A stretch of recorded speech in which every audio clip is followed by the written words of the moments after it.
Good morning and welcome to the new edition of Frontiers of Knowledge. We live in a society where there's all around a feeling of helplessness. Is there a way to live with peace and live in peace while fully enjoying the fruits of rapidly developing and evolving technology? This is a fractured world. Our societies have been broken by the absolutely overwhelming and interconnected transformations. So, we do need new political ideas. We do need new social ideas to deal with the politico-social critical challenges that are being created every day. The globalization of prosperity resulted in globalization and poverty. And openness at times was a cover for the most hideous actions. And that too has been derailed by broken social contracts and a certain nagging fear in the mind of our technological future. Can we counter that? Yes, there's a possibility to counter that.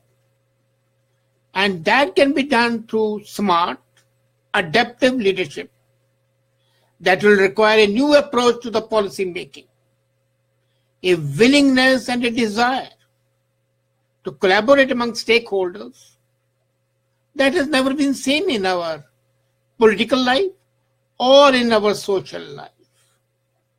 The division of the society into the right and the left, between the seculars and the fundamentalists, between humanists and the rogue elements, has actually polarized the whole world. The United States, as the leader of the free world, is an excellent example of this polarization and this fractured society.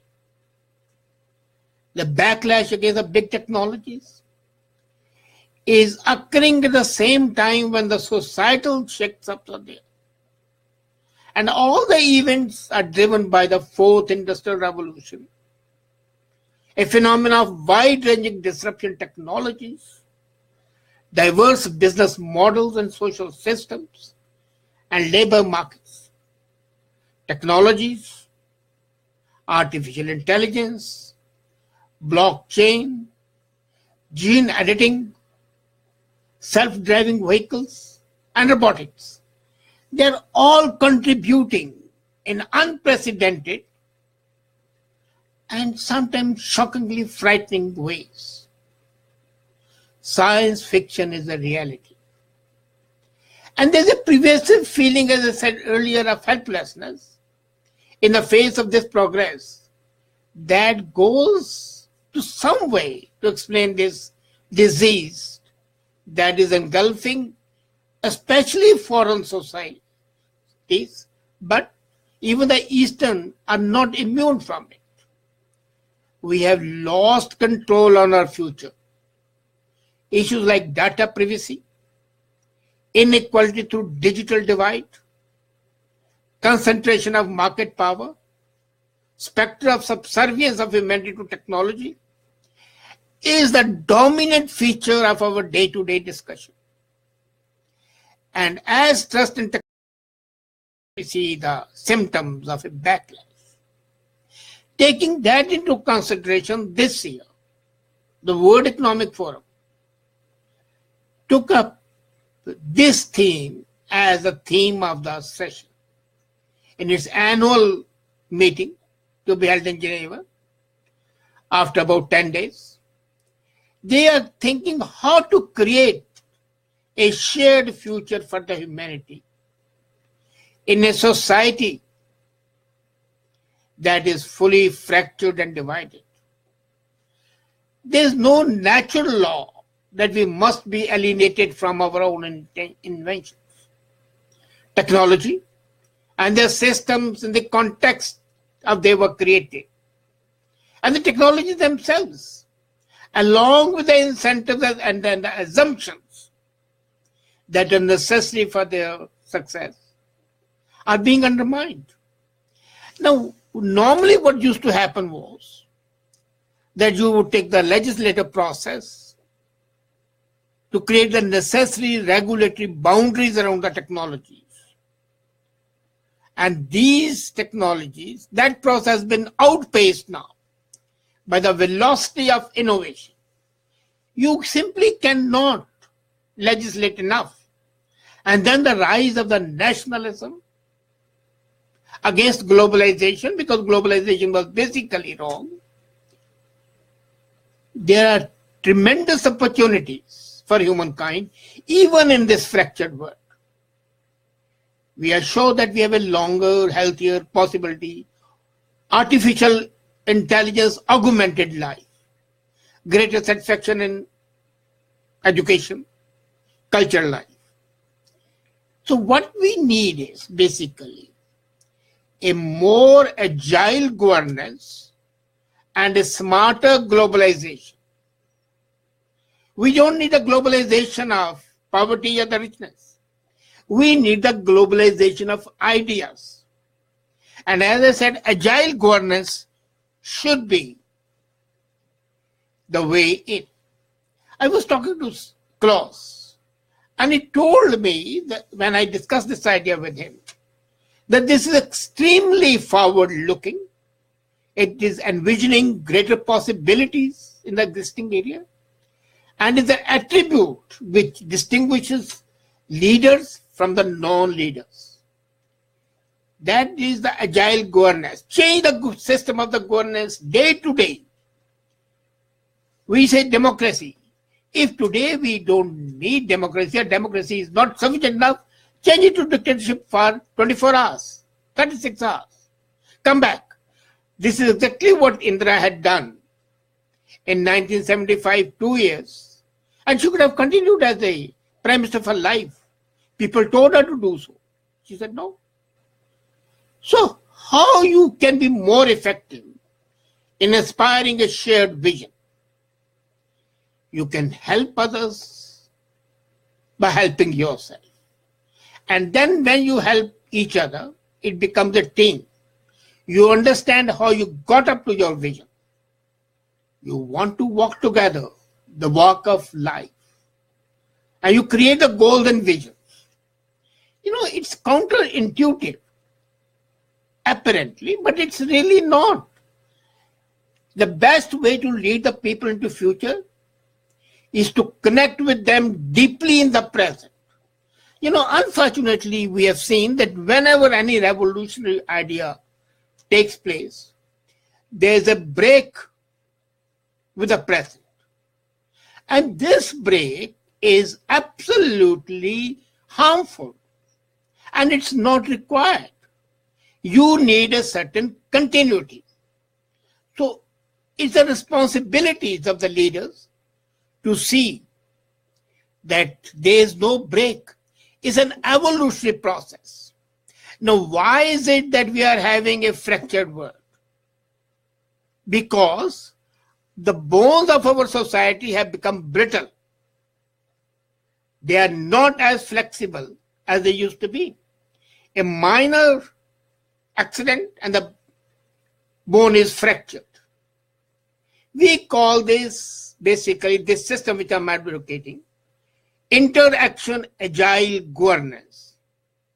So we have to open our doors, the doors of the fourth industrial revolution, to the people as a whole, so that they can diversify their thoughts. We always talk of diversifying our resources.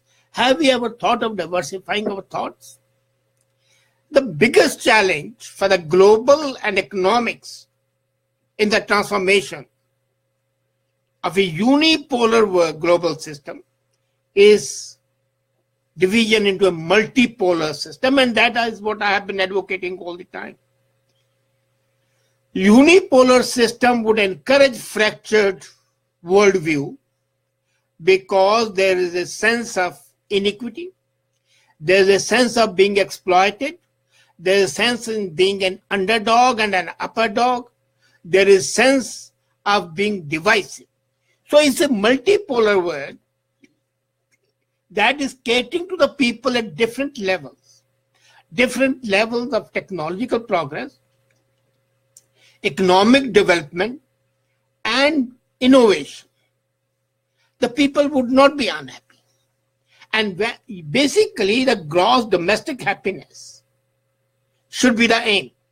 So you have got to change the global politics by a multipolar governing system, where each part is as important as anything else. And then, another thing. Why should the power be exercised only by the state actors? What about the non-state actors? Provided the non-state actors do not behave the way the non-state actors are behaving in Pakistan. If the non-state actors behave in the same manner as a contributive one, we are globally interdependent. Let's not forget that. But globalization by itself is a dirty word. So what you have got to do is to change globalization by a new word. As I was telling you, I had a long discussion with Klaus yesterday. And then we thought that the best thing is, let's not call it globalization, let's call it internationalization, because that will give equal impetus to all the states, all the governments. None would feel slighted. So that's what the World Organization has done, this World Economic Forum. They are associated with globalization and they wanted to see the potential. But now they have seen that the trade and investment engagements are a pure focus with the reducing impediment is not proper.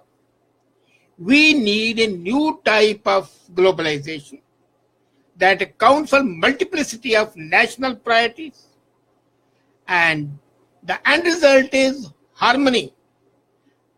Harmony between maximizing global trade and investment and at the same time fostering national inclusion. How you do that? The national inclusion is done through adapted social contracts, labor policies. If you want to address the cause of the social fracture, you have not only to regain control on the technological process through application of agile government. Again, I'm repeating agile government, but we also must rethink of internationalization or globalization. One size fits all is not the solution. Till now, our leaders and the thinkers have been thinking only one size fits all. Human beings are not manufactured in the factories to be of the same thing, to the same thought pattern. So that concept of one size fits all, which has been promoted, has to be thrown out. And the idea of level global playing field for trade has lost all credibility. And that is why when Trump said, "Make America great again," it appealed to the people of America. It did not appeal to the people outside, but to the Americans it appealed. Because they understand that the erosion of the national social contract coupled with technological disruption creates ever-increasing demand on the government to guarantee economic and physical security in an era of open borders. And that's why there's a need, a cry for the wall on the southern border of USA. I'm taking that only as an example, but it's all over the world. We should not forget one major thing. The substantial contribution that the open global trade can make towards a more prosperous and inclusive society. But we don't need hyper-globalization, where national interests are subordinated to the imperative of creating a completely borderless society. No, that's not acceptable. So smart globalization integrates national economies and societies into a responsible and responsive golden system. The priority today has to be to re-establish trust. The biggest problem is the people have lost trust not only in their political leaders, but also in the institutions. I am an agnostic. I don't believe in religion. But I still feel that the trust the people had in the old days, pre-rational days, in the religion, gave them a balance. They gave them a balanced life. You don't trust in religion, but you have a trust in yourself. You have a trust in society. You have a trust in the institutions that you have created. And that trust we are losing. And in case we cannot rebuild that trust and establish a sense of belonging and purpose, then the result only is the fracture would become worse. Let's not forget that the global context has changed drastically. Geostrategic fishes have re-emerged, and they are re-emerged in political, economic, and social sequences. So, we have got to transform governance, as I said, in agile governance. Economically, we have to preserve the benefits that have accrued because of globalization. But the presumption that the greater economic interdependence by the countries, buttressed and supported by the liberal democratic resources, would ensure peace is mistaken. You have to give the units of the fractured society freedom and autonomy to act according to their beliefs. And there is why the trust will come in. The governance is transformed by new and contending strategic narratives. And these narratives are not confined to internationalism. They are regional, they are global, they are national. But they cannot be left untouched by innovation, by inspiration and idealism.